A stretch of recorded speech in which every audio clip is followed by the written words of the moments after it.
How many of you would like to see some kind of change in your life or in the world? This is a crowd that's not afraid to put up their hands. If you feel uncomfortable about answering a question with your hand up, pull your ear. Raise your knee. Anything that allows you to get into the process of things. You know, John O'Donoghue, a wonderful Irish poet and writer, said it this way. He said, "To change is one of the great dreams of every heart. To change the limitations, the sameness, the banality, or the pain." And what I'd like you to also be aware of is I like to do a full PowerPoint presentation when I'm doing a talk, so that you don't have to focus on me, but that you can focus perhaps on reading things or seeing pictures that'll help you to learn at your deepest level. So whether you look at me or the screens, it matters not. Take it in on whatever way you want to. So with that said, it's often hard to create change in the world, isn't it? Or in our lives. We've all been at it for a lot of years, and not always accomplishing as much as we'd like to. Give yourself credit for those things that you have, but let's explore some ways today that perhaps we can do it more effectively in all of the ways that that calls to us, and there are so many ways. So the reason I say that is that this has been my exploration over the last 46 years. And I'd like to share some of my story, but as I do that, I'd like you to reflect on your own story. Because this isn't about me, this is about you, and this is about us. What can we learn from our own journeys to take us into another place today, tomorrow, and next week? Think about your own journey. So my journey began in 1973.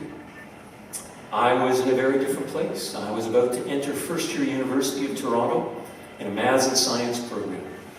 See, I was essentially top of my high school in maths and science. 3 maths and 2 sciences I took in grade 13. That was the track I was on. I was going to be a math teacher, a scientist, something else. Had no idea. But before going to university, in about a week, I went and camped for a week up on Manitoulin Island in Georgian Bay, Lake Huron in Ontario. And one day I was standing out, a couple of days after Labor Day, walking along a beach, nobody else out there, a beautiful sunshine day. And I looked out on the water, and I saw the sky, the light shimmering in the water. And as I looked at that shimmering, I went from observing it to being part of it. I was one with the dance of light and waves and wind in a way I'd never before been. And I said to myself, isn't this beautiful? And then a voice inside me said, then why not do something to help it? I looked around. I had no idea where that voice had come from, but it was so clear that in that moment, I knew that when I returned to Toronto, I had to change my course of study into environmental studies, which is what I did. There was no question. It was knowing beyond thinking. So I returned, University of Toronto. I got married the next year. I finally went into environmental studies at the University of Waterloo 2 years later. And what I did is I specialized in garbage. All right, a little different than some of you might expect. Well, it wasn't necessarily garbage. It was the 3 R's. You know the 3 R's? Reduce, reuse, and recycle? Yes, that was my calling, because it was my way of talking to people about choices we could make in the world to make a difference. I then left the university and helped start something called the Recycling Council of Ontario back in 1978. And I was doing work that I was passionate about, that I deeply loved. I was one of those fortunate people who right out of the box of university was doing the work that I was called to do and loved to do. It was a tremendous experience.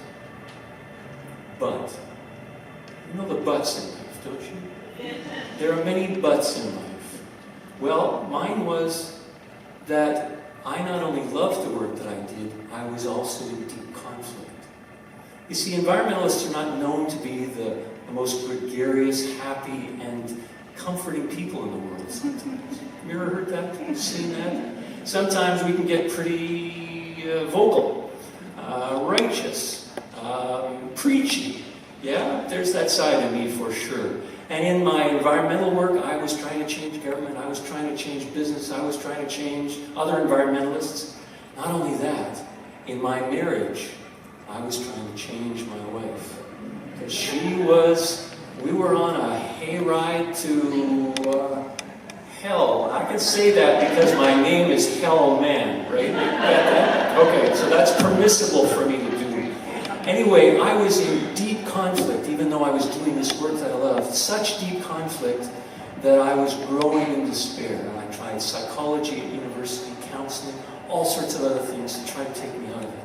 I couldn't find a way. And it was hell, as any of you have known who've gone through those experiences. All right. Well, I had something enter my life. It was this book called A Course in Miracles. I happened to come across it in 1980, and I hadn't heard about it before. I went to Banyan, the mecca of bookstores and alternative bookstores in Canada. I opened up this thing called A Course in Miracles, and the first page I looked at it was talking about God and Jesus and the Holy Spirit, and I went, no way! Boom, put it down. You see, while I was raised in unity as a child, I was raised by a father as well who was totally against religion, spirituality, anything like that. Because his father had been hurt by his father in the name of religion. So the lineage that was passed down was, do not go there, do not talk about it. And that was what I was raised with. So coming into this book was anathema to me. A year later, in even more pain, I happened to be back in Vancouver, bought the book, and started to read it. I read these words: nothing real can be threatened. Nothing unreal exists. Herein lies the peace of God.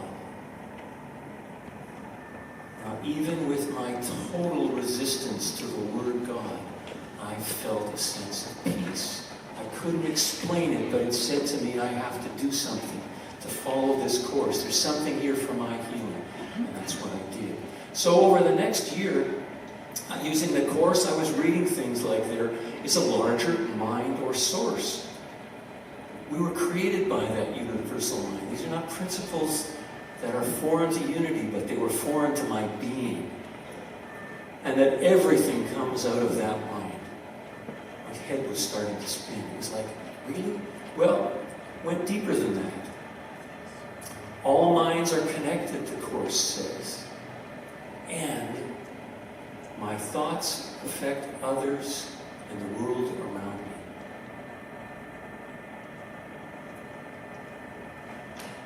That totally blew my mind. You see, I had these thoughts about my wife that would be judgmental, about my people I was working with, and why don't you change? Why don't you get it? Why don't you see?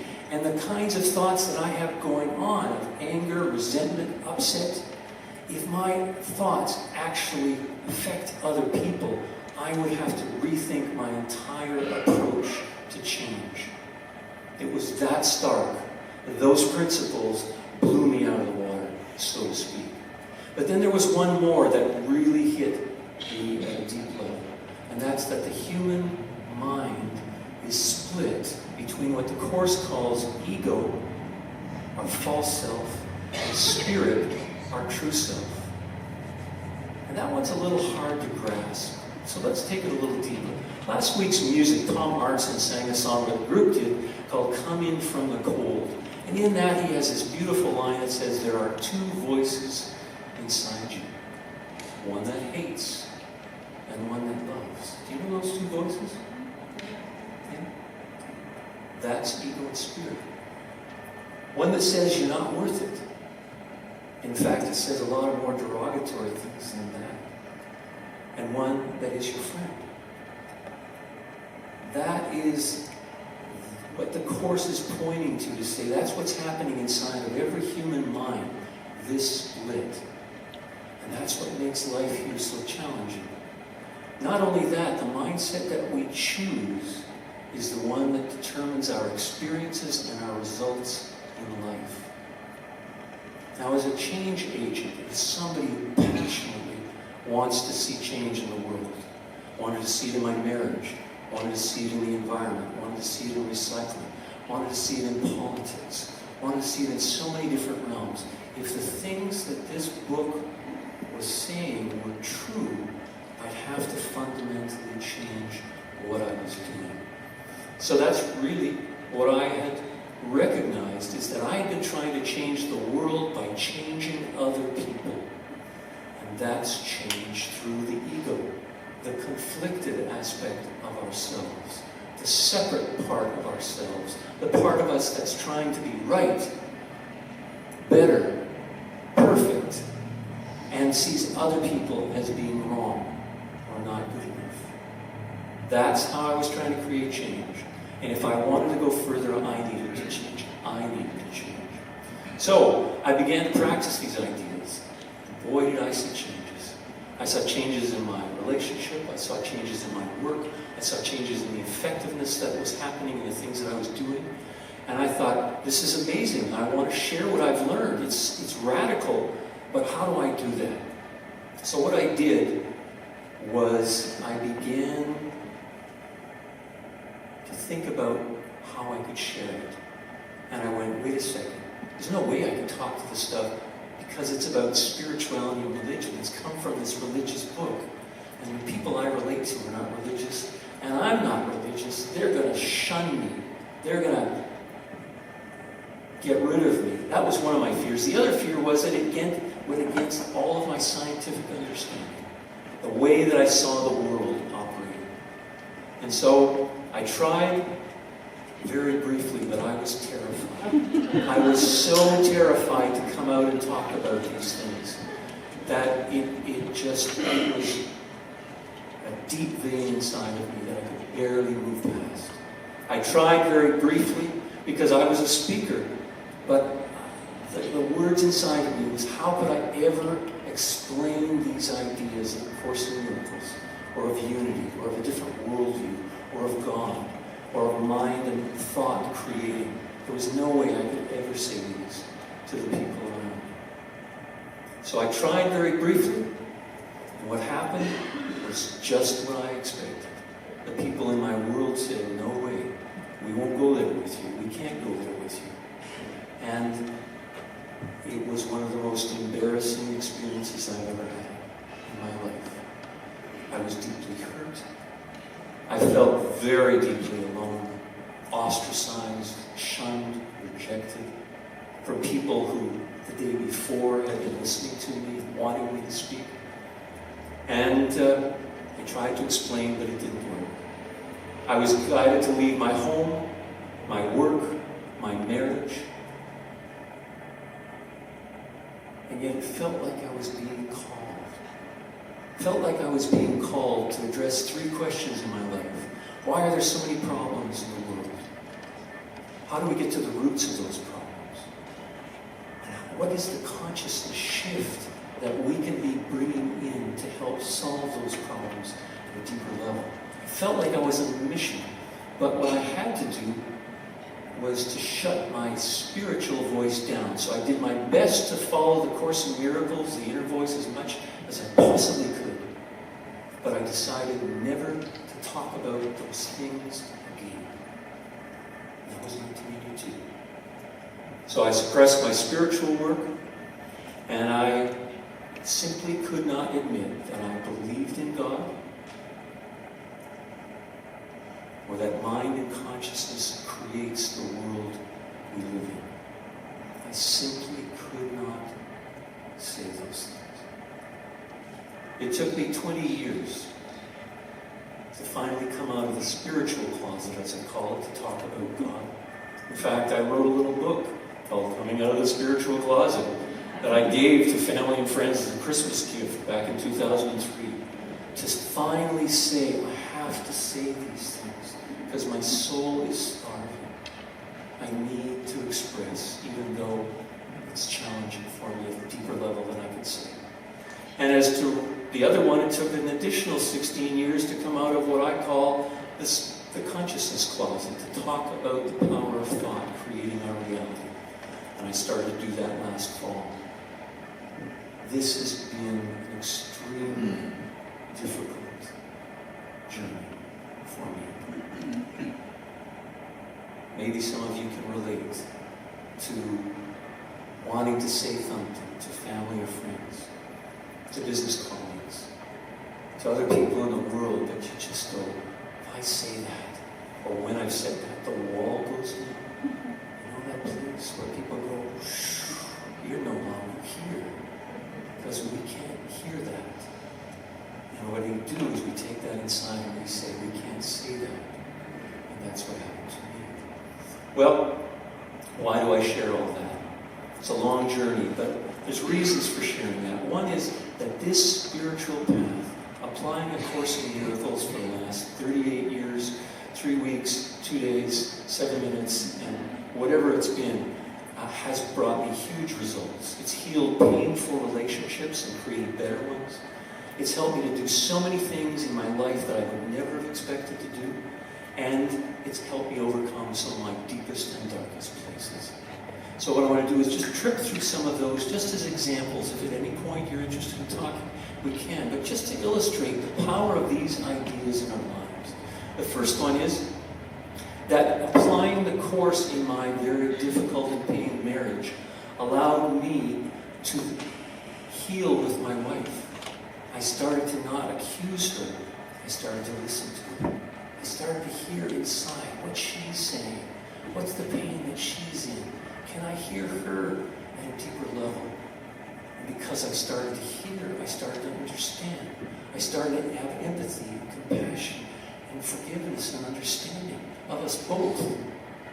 And it allowed us to separate on a peaceful basis a year or two after doing the Course. It made a difference in my life. Not only that, but it moved me forward. So a month later, I met another woman who I then came into a relationship with about 2 years later. And this relationship was so totally different. We met, we worked together in our own home. We volunteered together. We vacationed together. We did everything 24/7 together in a way I could never have been with my first wife. But now, because I'd done the work, the healing, it allowed me to move forward. It did the same in other parts of my life, in recycling as well. It helped me to create that Blue Box program. But it helped me to create that program because I was willing to change my mind. I was an environmentalist. There were 2 others with us. We worked with a garbage collection company to cross the bounds between environmentalism and business and say, we believe you care as much as we care. How do we connect instead of divide? It was a program not about convincing people to recycle. It was a program to say, we believe that in your heart of hearts, you care. You care so deeply about the environment, about the world, that you want to do something. How do we give you an opportunity to do something that matters? And in fact, the slogan for the program, we were saying to people, you make a difference. And because people yearn to hear that and feel that, they spontaneously got involved in the program. Within 6 months of the demonstration program, 80% of people were participating. It took off because we weren't pushing people, we were inviting people to express what mattered to them. At Expo 86, I had an opportunity to create an event where 50,000 people came to silence for 8 minutes to celebrate the International Day of Peace. It was the entire site was shut down and quiet. Even though the minister responsible for Expo said there's no way he'll ever bring this on the site 6 months earlier. Even though a week before the event happened, the board of directors said you can't do that project on site. But the people wanted it and moved it, and it made it happen. It came from listening inside, not pushing, not forcing, but inviting people to express what mattered to them. With a couple, these were my neighbors in Toronto, Pat and Ed. This work helped me to help them cope with dementia. Pat fell into dementia, and her husband Ed was trying to change her behavior. Bless you. He was trying to get her to be the way she had been yesterday, the day before, to hold her fork a certain way, to sit up at the table, to sit on the couch in the way she used to. And she wasn't anymore because she wasn't in that place. And because he was pushing her to do that, she was starting to get fearful of him. She started to run out of the apartment. That's what change from changing other people and the ego does. Well, we took a care program which we described this way. You are safe, you are cared for, you are loved. And he began to act on that program. And over 2 years, they became closer than they had ever been as a couple because he shifted to love and safety and caring. And when she died, we sat down and raised a glass and celebrated the transformation that happened in their relationship. The power of these ideas, never put it down. You don't know the wings you're flying with. And finally, 5 years ago, my uncle died, my stepfather died, a close friend died, all within about 3 months. And I went down deep into depression. Well, not depression so much as I fell under the water. And I happened to find an Ease Grief CD, a woman by the name of Belle Ruth Naverstick, or after the service if you're interested. I began to play this daily, and what it did is it unlocked inside of me all of the grief, and all of the fears, and all the loss that I had been experiencing since childhood. I had no idea that that was being so close to my heart. It also unlocked the fears I had about talking about these things. And therefore this month, this year, last month, I returned to a 40th anniversary of the Recycling Council of Ontario and a 50th anniversary of the University of Waterloo, and felt finally at home. I could now live in the world I'd started in because I'd done my healing and was able to now talk to people in a different language than I had before. This stuff is powerful work. So what does that have to do with you? Because that's, again, the journey is mine, but it's about you. If I can, last few minutes, give you a few tips on your journey that might be helpful. The first one is reflect on where did you begin your spiritual journey? Your journey to try to create change in the world and in your life. Where are you now? That's the long view. It takes a perspective to see. We may not be where we want to get to, ultimately, but we've already come a long, long way down this healing journey.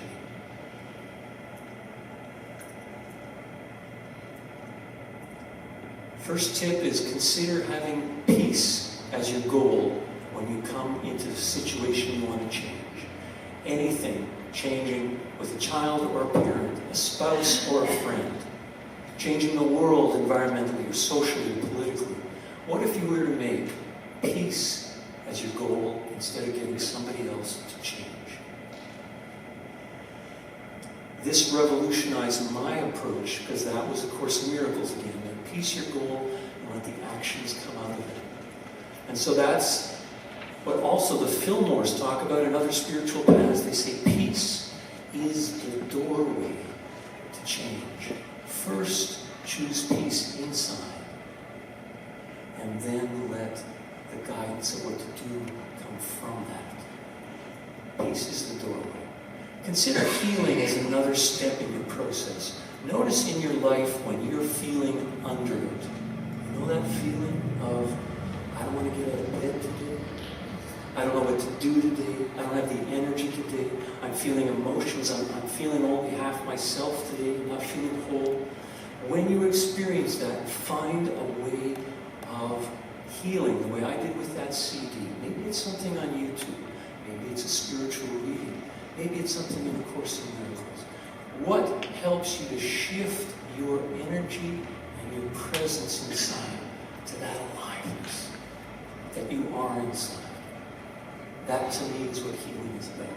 A Course in Miracles says its aim is to remove the blocks to love's awareness, to the awareness of love's presence, which is our natural inheritance. And what I've come to recognize that it's kind of like one of those nautilus shells. As human beings, we protect ourselves. When we get hurt, we close off a little part of ourselves. When we get judged, we shut down a little bit and protect that part of ourselves. When we want to say something, but we think it might hurt somebody, we wall that off. We wall off our loves. We wall off our desires. We wall off our truths and our hurts and our past. And so we become like this shell that we have so many compartments inside. And healing is about opening those compartments and letting our true, real, honest, vulnerable, open, passionate, loving, and hurt self to be real and present so we can heal that. The third one is connect to the network. It's going to sound a little strange, but in Toronto I was with a friend who had a cell phone and a new program for GPS driving. So he was being guided by his GPS with this new program. He was just moved to a new place called King City, north of Toronto. And as he was showing it to me, he said, "Look at how it works." And it wasn't working. "Look at how it works." It wasn't working. There's this little readout at the bottom going, "Not connected to the network." Couldn't quite figure it out. Anyway, he tried calling his wife on the phone. He said to the phone, "Call my wife." Didn't work. Well, he finally realized he hadn't turned on the switch to connect to the network. It became a perfect metaphor for me. A metaphor that said, as human beings, as isolated individuals, we're not connected to the network. And of our own will and wisdom, we don't know what to do. But if we connect to that network, maybe that network might be called letting the big mind guide our decisions. How often do you connect to the network? How often do you try to do it by yourself? It makes it a lot easier when you connect to the network. It makes it easier in knowing how to deal with difficult relationships or in changing them. It's all the same thing. Because of ourselves, we don't know the answers. So how do we do that? Start with the intention to heal, to be peace in the world, to connect to the network, to listen inside, and to see beyond the surface, as I did with my wife. What if we were to look at each other and go, "I see your surface. Maybe you're angry, or maybe you're happy. What's inside of your heart?" What if you looked at the next person you met on the street or in here and said, "What's going on inside?" Would we be able to perhaps understand why people are hurt or angry? Where do our problems come from? For me, the conclusion has been, after 46 years, it comes from the fact that we live in a world that is guided by our separate mind, our ego mind, our conflicted mind, our fearful mind, our separate mind. But that as we switch, we can revolutionize our lives, the things we do in the world, and the change we create, at the smallest level and at the largest. So why am I here? Well, I'm beginning to start with, I don't know. Tell me. I don't know what I'm supposed to do today, what I'm supposed to say here, how I'm supposed to greet you, what I'm supposed to speak to you about. But if I start with I don't know, and ask, what would you have me do here? How would you have me touch this person, speak to this person, care for this person, love this person? Then perhaps that engages the network, the larger mind, the loving mind. The healing can't come without us doing our part. That's what I've also learned. For as much as I want to see change in the world, if I go out and try to make you change, the normal reaction will be, don't tell me what to do. Don't tell me how to change. You don't know anything about my life. What gives you the right or permission to tell me what to believe or think? And And therefore, I need to start with myself. Start with healing my own consciousness and then bringing that into the world. Does it make any difference? When is somebody in your life, a teacher, a parent, a mentor, a friend said, I get you, I hear you, I'm willing to see you in whoever and wherever you are. I'm not here to judge you. I want to love you and accept you and help you to come out and be the human being you're here to be. When we do that, each time we shift from fear, that part of ourselves that walls ourselves off and protects ourselves, tries to look good in the face of not feeling good inside, tries to be right when we're really afraid inside. Each time we shift from fear to love or from conflict to understanding somebody else, when we shift from those ego thoughts to the spiritual, loving thoughts that were in that lovely invocation that Shirley read earlier from the films. Every spiritual master has said the same thing. Lao Tzu, Buddha, Jesus, throughout the ages we've been guided to say, don't invest in the world mind. Invest in the spiritual mind. And for me, this has been my journey of shifting from that one mind to the other.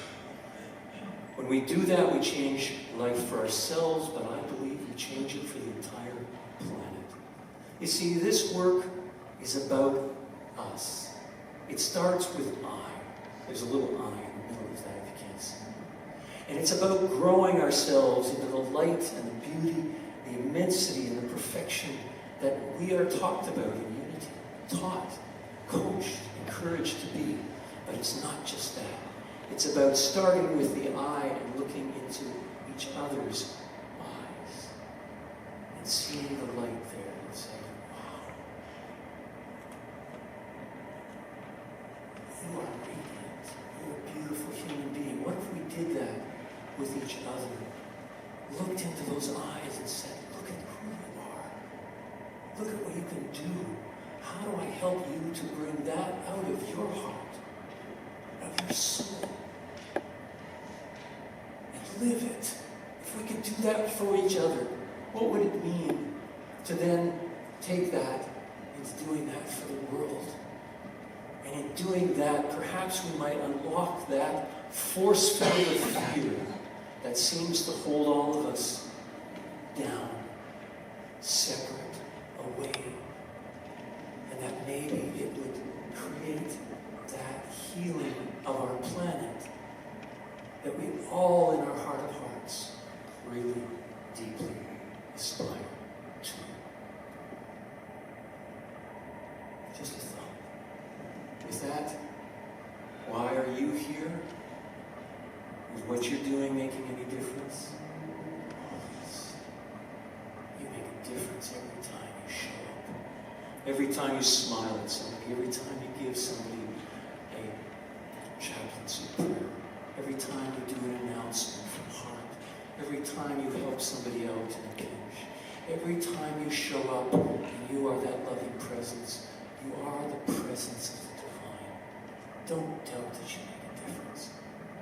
But just grow it and help others to do the same. Because that's what we want in our heart of hearts. We want to be here.